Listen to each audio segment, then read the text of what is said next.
Hello student, आज हम पढ़ेंगे फायर एंड आइस जो रॉबर्ट फर्स्ट द्वारा लिखित ब्यूटीफुल पोएम है।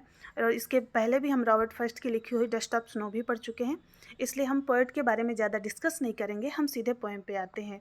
क्लास 10th की ये सेकेंड पोएम है फायर एंड आइस, जिसके राइटर हैं रॉबर्ट फर्स्ट, जिसको हम प्रीवियस पोएम में भी पढ़ चुके हैं। चलिए पढ़ते हैं पोएम। ये जो पोएम है इसके बारे में मैं आपको थोड़ा सा बता दूं। ये जो पोएम है एक बहुत ब्यूटीफुल पोएम है और छोटी सी कविता है, और इस विचार को व्यक्त करती है कि दुनिया जो है किसी दिन समाप्त हो जाएगी और उसका जो रीजन होगा या तो फायर होगा या आइस होगा। इस पोएम में पोएट कह रहे हैं कि ऐसी चीज़ें जिन्हें फायर और आइस को यूज करते हुए एज द सिंबल बताया गया है कि क्या वो रीजन्स होंगे जिस वजह से दुनिया का अंत हो जाएगा, एक तरह से ह्यूमैनिटी का अंत हो जाएगा। तो पोएट कहते हैं, सम से the world will and in fire, some say in ice. From what I have tasted of desire, I hold with those who favor fire. अब पोएट कह रहे हैं कि some says, कुछ लोग कहते हैं कि जो इस वर्ल्ड विल एंड, ये जो वर्ल्ड का अंत होगा इन फायर यानी आग से होगा। अब फायर को यहाँ पे कंपेयर किया गया है डिजायर, जो कि अनफुलफिल्ड डिजायर से कंपेयर किया गया है। सम से इन आइस, कुछ लोग कहते हैं इन आइस यानी आइस को यहाँ पे हेटेड से कंपेयर किया गया है। कुछ लोग कहते हैं कि इस वर्ड का एंड जो होगा वो आइस से होगा।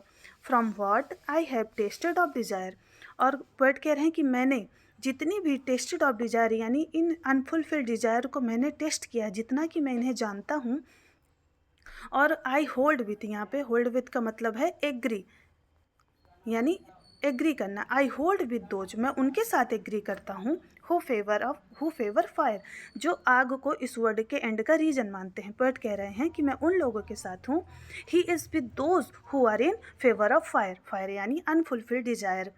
तो फर्स्ट स्टेंजा आपको समझ में आ गया होगा कि पोएट कह रहे हैं कि इस वर्ड का एंड होगा या तो फायर से या आइस से।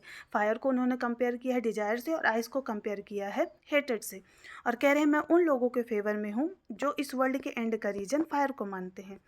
नेक्स्ट स्टेंजा है, but if it had to perish twice. अब इट को यहाँ पे वर्ड कहा गया है यानी बट, यदि, लेकिन इफ़ इट हैड यानी ये वर्ल्ड जो है, ये संसार जो है, पेरिस मीन्स डाई होगा, ट्वाइस मीन्स दो बार।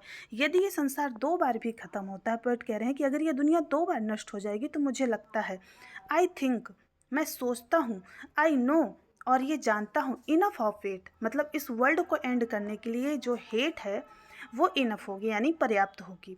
To say that for destruction ice. अब वो ऐसा क्यों कह रहे हैं कि जो डिस्ट्रक्शन यानी नष्ट करने की जो क्षमता है आइस में, इज़ आल्सो ग्रेट, मतलब वो कम नहीं है, वो उतनी पावरफुल है जितनी की फायर। एंड वुड सफाइस, और ये पर्याप्त होगी।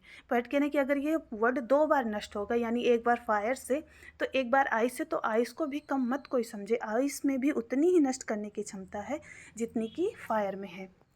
मतलब यानी हेटेड भी कम नहीं है। अगर डिज़ायर इस वर्ड को ख़त्म कर सकती है तो हेटेड भी कम नहीं है, एक न एक दिन ह्यूमैनिटी का अंत हो जाएगा। और कह रहे हैं दैट इज़ फायर, फायर को डिज़ायर से कंपेयर किया है, कैन डिस्ट्रॉय द वर्ल्ड।